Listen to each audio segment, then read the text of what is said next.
Chumel, you need to chill. Just chill, Chumel. Like, the throw up, the swamp, throw up. No. Like, I could stomach a lot of things, no pun intended. I could stomach a lot of shits, okay? Like, I've seen some nasty shit. But when I see a little girl like Chumel just throwing up fiends and vomit, like, her vomit is straight up fiends. Just take a moment to process this, okay?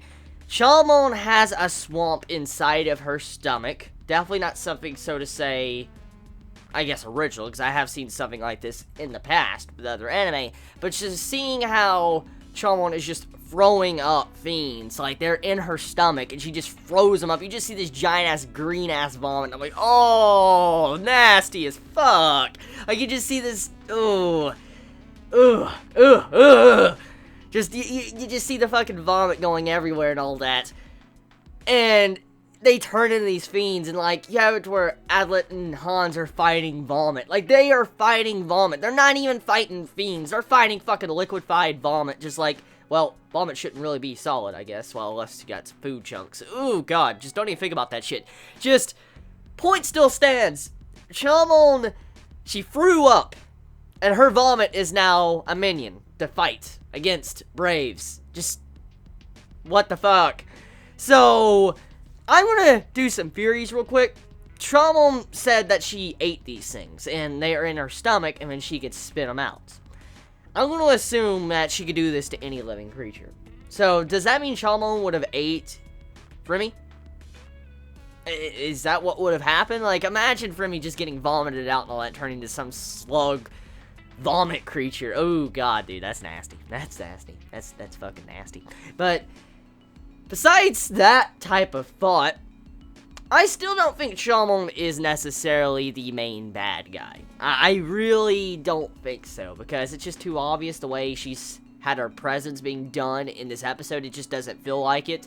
And also, Hans, that one scene with Hans when Adlet got his neck slit, I'm like, yo, is he gonna fucking die? Like, I really thought Adlet was going to die there. I did, because, like I said, I'm just an anime only. When I saw that, I'm like, my MC got fucking killed? I'm like, no way!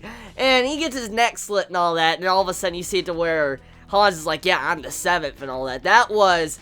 It blew my mind up, because when I saw that scene, this is what I thought. Soon as I saw that scene, I'm like, oh shit. I remember in my past couple of reviews, I've been saying that Hans couldn't possibly be the villain because it's just too damn obvious. I remember saying that. Now, I thought of that when I was watching that scene. I'm like, oh fuck, I'm gonna have to say, well, I guess I was wrong.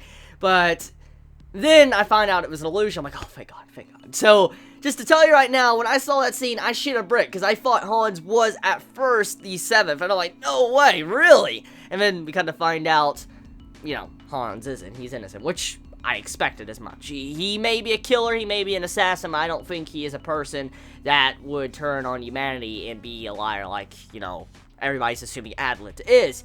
In terms of suspicion, it's now pointing over to Chumel, because she says she'll kill everybody up until, you know, her friend, her older adult figure that watches over like a mother.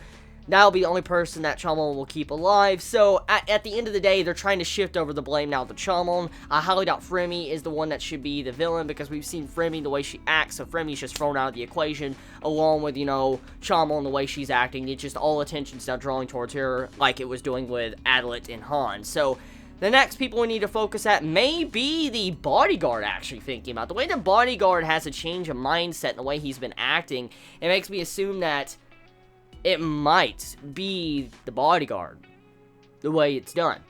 But it also seems like Adlet discovered something when he was thinking about the activation procedure of the temple. So whatever Adlet figured out, he's going to be mentioning that probably next week to Chumel, because he was wanting to ask Chumel something, and then the fight began with vomit creatures. So that's about it. I mean, episode in a nutshell, Adlet and Hans are stacked up against the wall against vomit creatures. They have to fight them to the death, and they continuously regenerate. And of course, that made it to where Frimmy had to run away, because she didn't want to become a vomit creature, which I can sympathize with. I mean, would you want to become a vomit creature? No, you wouldn't. So, getting to the point, episode, very good. We get to see some characterization of Hans. I like Hans quite a bit. He's definitely grown on me as a character, especially getting to see, you know, his fighting style, the way he acted, and also to the hallucination with the stab. That was a really nice scene, and definitely one of the best scenes of Rokka so far. So tell me your thoughts. I mean, how do you all feel about Hans being a bit of a badass? How do you feel about Adlet, you know, kind of saying he could have killed Hans if he wanted to with his sword that could have detached from its hilt? Let me know your thoughts. Now, how do you feel about the vomit? I mean, is the vomit 10 out of 10? 11 out of 10? Masterpiece out of 10? Let me know your thoughts. Please be safe. Chibi out.